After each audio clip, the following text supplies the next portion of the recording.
welcome back to Silverfest. We have Jerry Huang of Jemini Capital, Robert Kientz of GoldSilverPros.com, and Andrew O'Donnell of SuperCharged Stocks. Here to talk some silver stocks. First of all, before we dig in, welcome, gentlemen. How are you all doing today? Doing well. Good. Well, that's what I'd like to hear. Welcome to Silverfest. Hope you've been having fun so far. We've had quite an active day. And now a question that I think a few people out there are interested in. When silver hits $50, Jerry Huang he's intimidated by the profitability of some of these stocks, although I know you guys can carry the torch until he logs back in.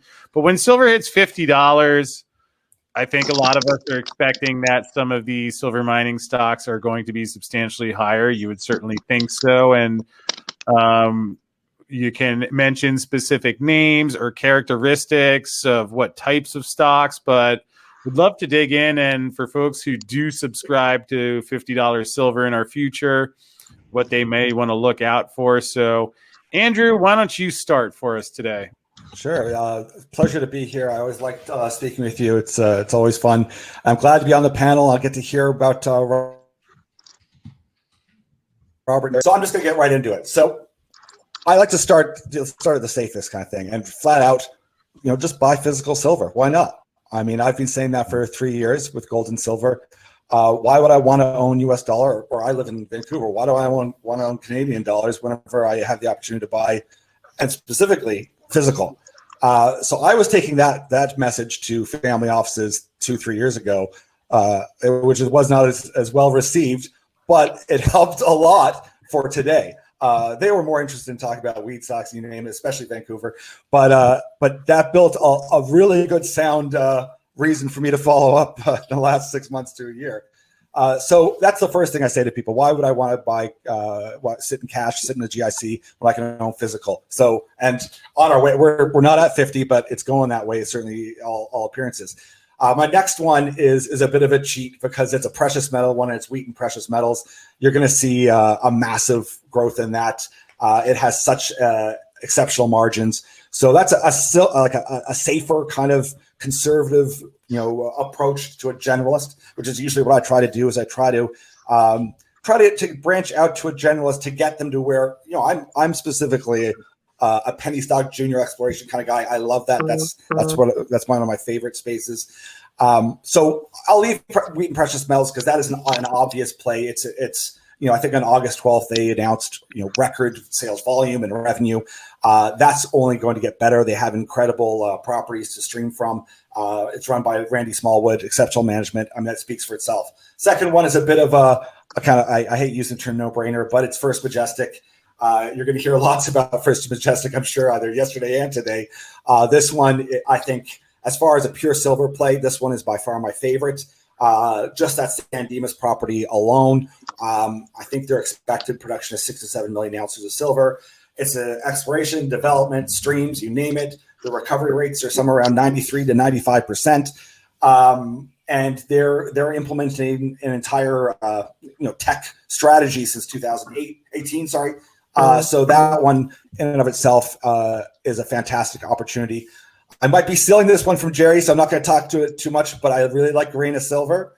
I think this company is one that one has to look at. I have friends, family offices that are in this one. Is it going to be the next Mag Silver? I don't know. Maybe Jerry is going to talk about it, but I'll leave it at that. What was the third one, Andrew?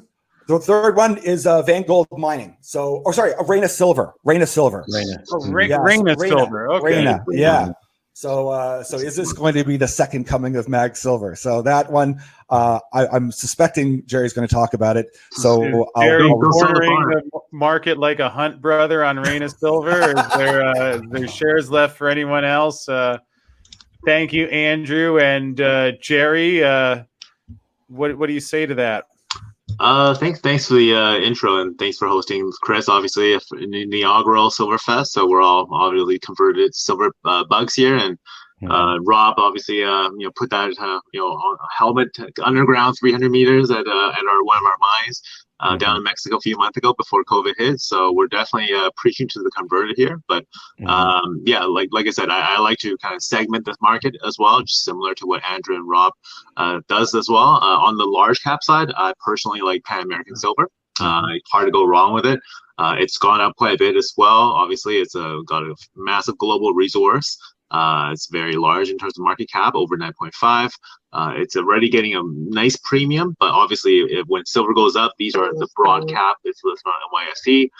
You got Ross Beatty as the chairman, major founder, investor. It's trading at 40 times EV to EBITDA, so very rich, right? So some of the other clients we talked to, investees, Mark, Chris, as you know, China Gold was trading at 2 times EV to EBITDA, right? So this is 40 times on the NYSE, which is, you're trading at tech multiples. So people like it. Unfortunately, in this market, we're seeing that shift. And that's, I think, where the value comes. I mean, if you want to play it safe, physical silver, hold it in hand, put it in a safe, Pan American is a great choice. Hard to go wrong.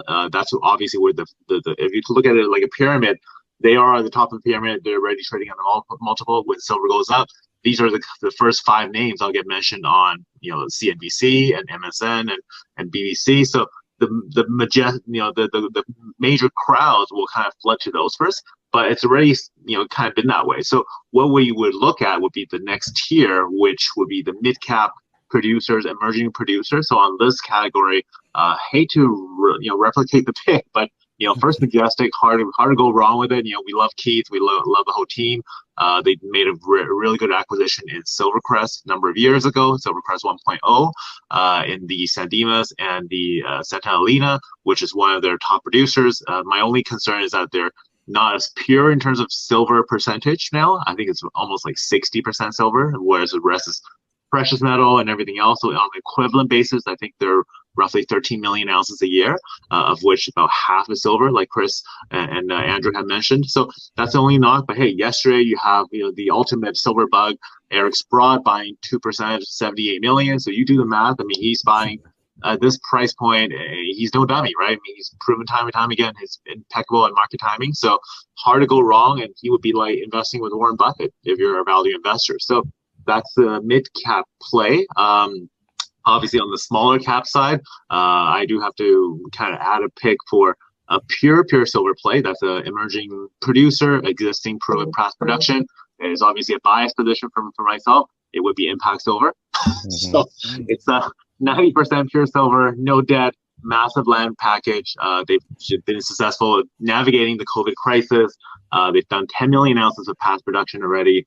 They have Samsung from Korea as a major client, so that's hard to come by. There's only 3 companies that I know of that have a deal with Samsung, and they just have a massive treasury in the bank. They've closed just under 10 million recently, of which that would go, into obviously the ground in the next year. And as it is, they can do 1 million ounces a year very steadily. So the cost, the cost basis is about 16, 17 an ounce. So at $27 silver, they'll probably generate free cash flow of 8 to 10 million a year.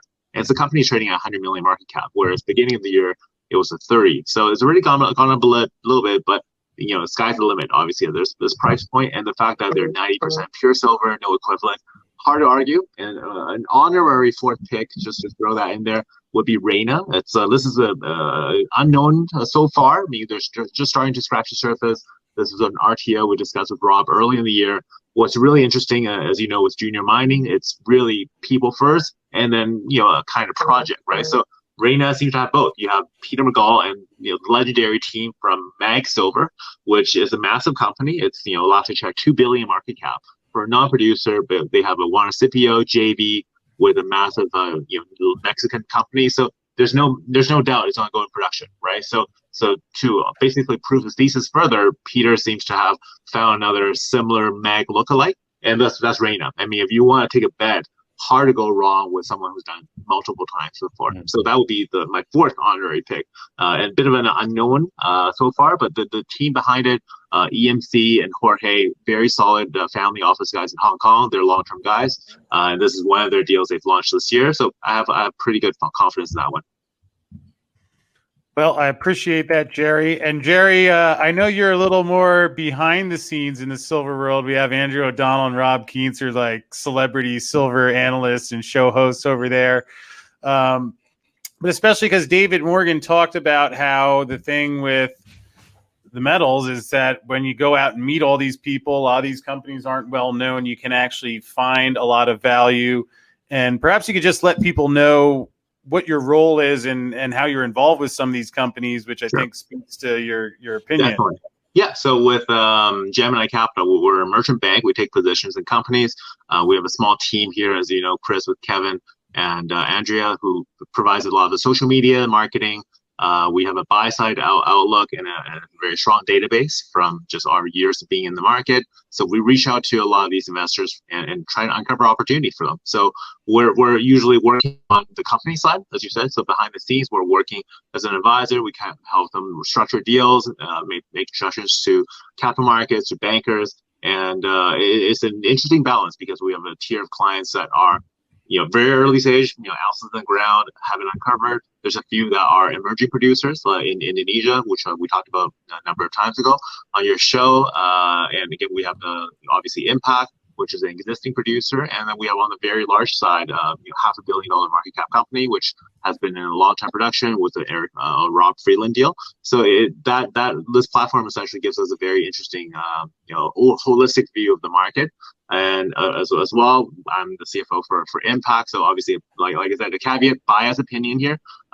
Very well-run operation, but I do see a lot more behind the scenes in terms of the cost per ounce, what goes in the ground, a lot of the local on-the-ground social, and obviously how difficult COVID has been for South America, the smaller communities.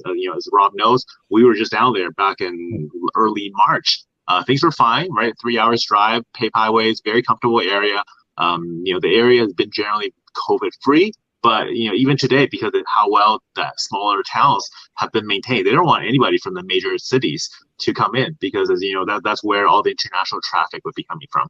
And obviously, if when you get COVID or any sort of major symptoms in smaller towns, and this is particularly obvious in places like India and Peru, there's not exactly a high quality hospital for 30,000 people to go. So people rather just stay put, and that's worked out for us. And we had a shutdown just behind the scenes mid-April to June 1st. And that was a Mexico formal decree for the entire operations for all miners to shut down. So that was a tough hit on Q2, but obviously that was offset largely by much higher silver prices, right? So we actually did very good numbers despite having lost half the quarter.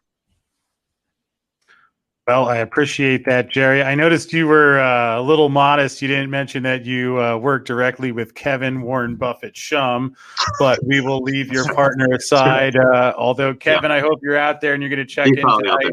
Yeah. And Rob, well, now you got quite the bar raised by these two gentlemen, although I know you're up to the task. So what would you like to chime in on this topic, my friend?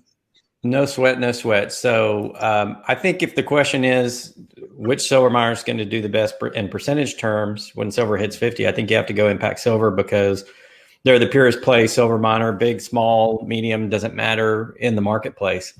I think over 90% of their inventory is based on silver. Now, they do have a couple of big gold fields that almost nobody knows about that they're trying to explore. And I think the additional money that they're getting from the silver trade is going to help them do it. But I think right now they're the purest silver play out there. I did get the opportunity to join Jerry and Fred Davidson and crew down there. I think it was February or March, Jerry, when we did the tour right before COVID. We came back and we got to see the underground mines. And it's amazing. I mean, they have mines sort of all over the place. It's a huge district, a lot of historical production.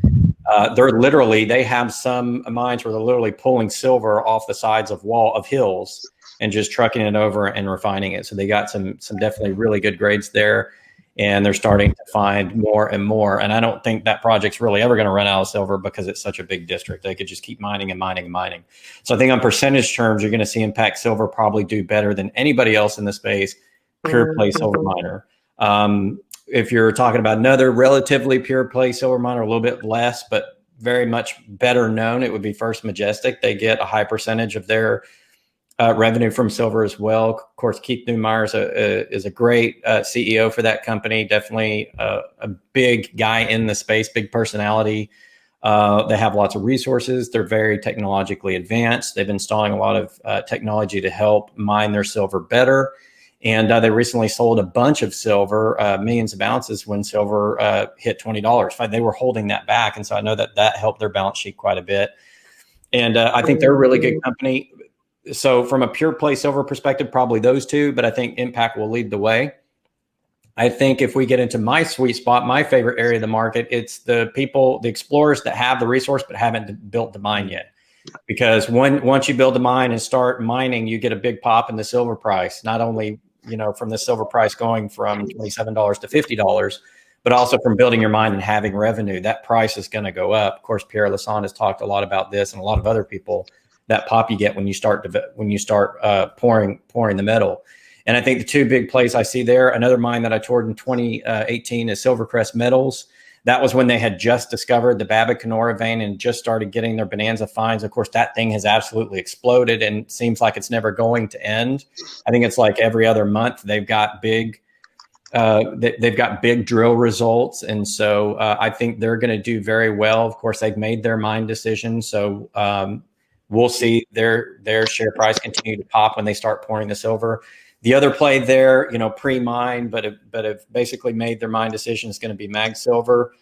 They own about 44% of their find, I believe, in a JV with Fresnillo. Of course, Fresnillo is probably the most efficient silver producer in all of Mexico, known for building the most efficient mines, great relationship with the Mexican government.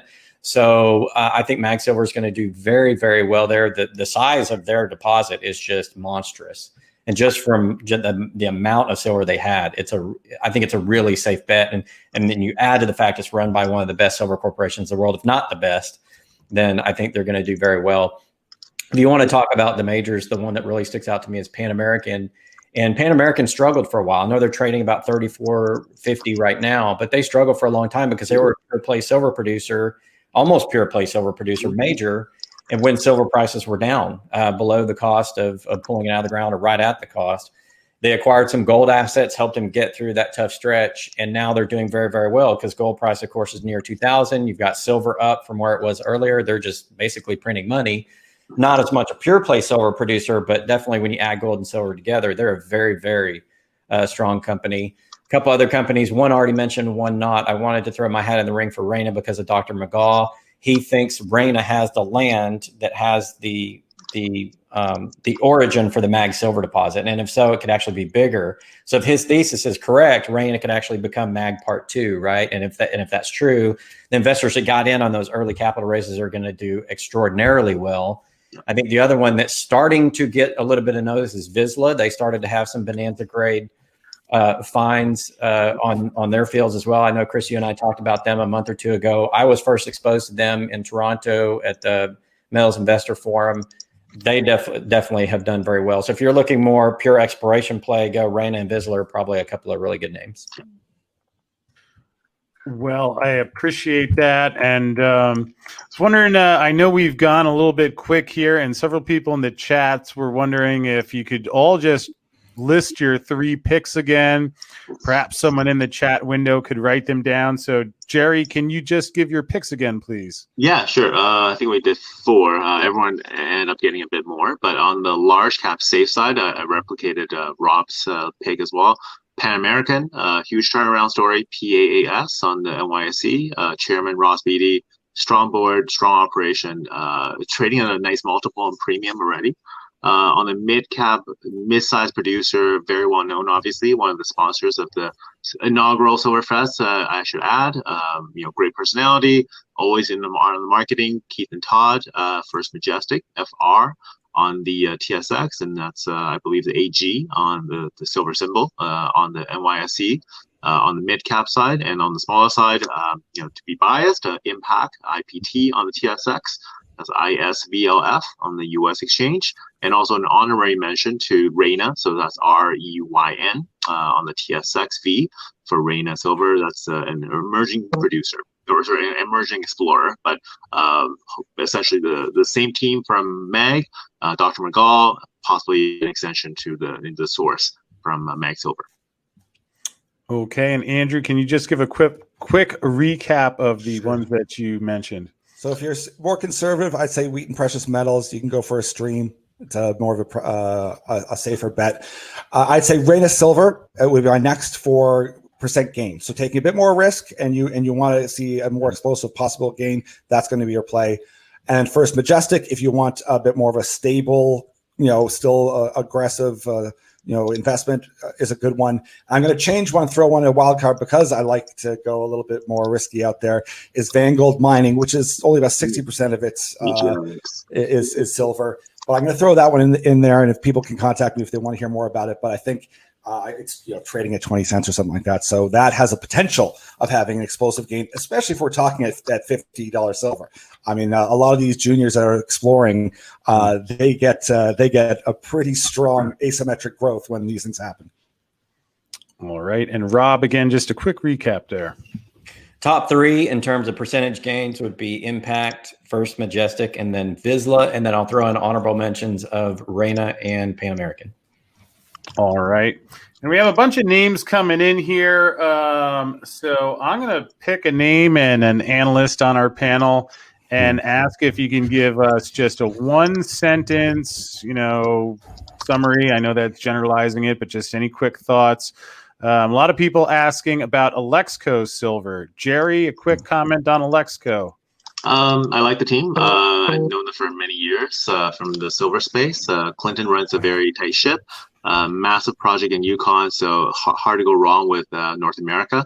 I have to check whether they've fully been permitted, but I believe they've raised quite a bit of capital recently. Years ago, during the slow times, they've been very good with controlling dilution. They have an environmental business, from what I remember, in terms of engineering. So even though they weren't producing, they were actually just maintaining and offsetting any sort of burn rate with their environmental services. And now that the market is back, they've raised quite a bit of money, I believe Sprott as well. And that would be obviously a very large, high-grade silver project right in Canada. So there's not too many of those. So if you like North America, there's certainly a flight to safety the last 2 years. And very close production, fairly large size in terms of ounces per pound. Alexco is a good one for sure. Okay, and Rob, a sentence or two about Fortuna. I actually don't know a whole lot about Fortuna. I've heard about them quite a bit. Sounds like a decent management team from what I can tell, but honestly, I can't give you an opinion on their fields. I'd have to defer to somebody else. That is certainly all right. Andrew or Jerry, comment on Fortuna? No, I can't comment. No? Oh, okay. I can say a little bit. I know they've had a bit of an issue 2-3 years ago with some financials, having to restate past financials, but the operation team and financial team is very solid. They are obviously in Mexico. I believe they're just under 5 million ounces a year. The stock has done well, obviously, with most of the silver space. The gentleman at the helm is Simon Ridgway. He's got a great list and roster of company, very successful entrepreneur. So that's really the extent of what I can really say. It's a mid-tier producer. So I believe they're just over 4 or 5 million ounces a year. So again, it certainly is just under. I'm taking a quick look, around $1 billion market cap. So it would be just around the size of First Majestic. I don't think they nearly do as much marketing as most of the other miners would. So they are, despite the size, a bit under the radar, which is, it could be an opportunity if they come to Silverfest, come to a lot more of the shows. I don't see them nearly as much. Again, similar company would be Sierra Metals, right? That's another very solid producer, 2.5 million ounces a year. Big fund in New York owns it with Arias, about 50%, but you rarely see them marketing. They're never on videos with Chris and Rob and Andrew yourself. So I'm not quite sure why that's the case. They clearly do have a budget. Most of these are $300 million to $1 billion plus companies. They have a full IR marketing team, but they haven't really tapped this retail online marketing network that a lot of your gentlemen and your followers have. So I suspect if they do, that would probably be another great audience for the next leg of the stock run. All right. Anyone familiar with Minorum Gold, which is also a big silver company as well? Jerry? No. I don't want to keep why on they speaking. call him the expert, like Godfather. No, it's just I think we're in the space a bit longer, probably, especially on the silver side. They are in Mexico, and to add on top of that, some very good friends of mine actually. They were at Impact as well before, so there's definitely some relations there. We share some directors, so that would be the rationale. Minorum also has the blessing of Dr. McGall and another Dr. Jones in terms of a very qualified geo. They have a very strong shareholder base in Europe, so it's a great company, well run, exploration stage as well. But the Alamos project is very promising, high grade. And the team at the helm can certainly raise money, good market, bad market. So I suspect they will eventually work on a discovery and a resource. All right. Appreciate that. You guys touched a bit on First Majestic Silver. We do have 3 other silver companies that are here and have a booth. If anyone has an opinion or comment on Silver Sands, Dolly Varden, or Silver Elephant, we just heard from John Lee of Silver Elephant. Anybody would like to comment on any of those? I think Silver Elephant is potentially a good company. I think low cost, a decent sized deposit, not too far for them to go to get that one up and running. So I think they're maybe a little bit of a dark horse here. But yeah, definitely a good option to look into. Jerry or Andrew? Go ahead, Andrew. I was just introduced to Silver Elephant, and luckily heard the presentation. It's certainly one that's on my radar now. I'm gonna keep an eye on them. Dolly Varden's obviously he's been around for a little while as well. I don't know them as well, but they're one that's kind of in the back of my brain all the time to take a quick peek at. But it's certainly not one that is on my top shelf. So I'll leave it at that.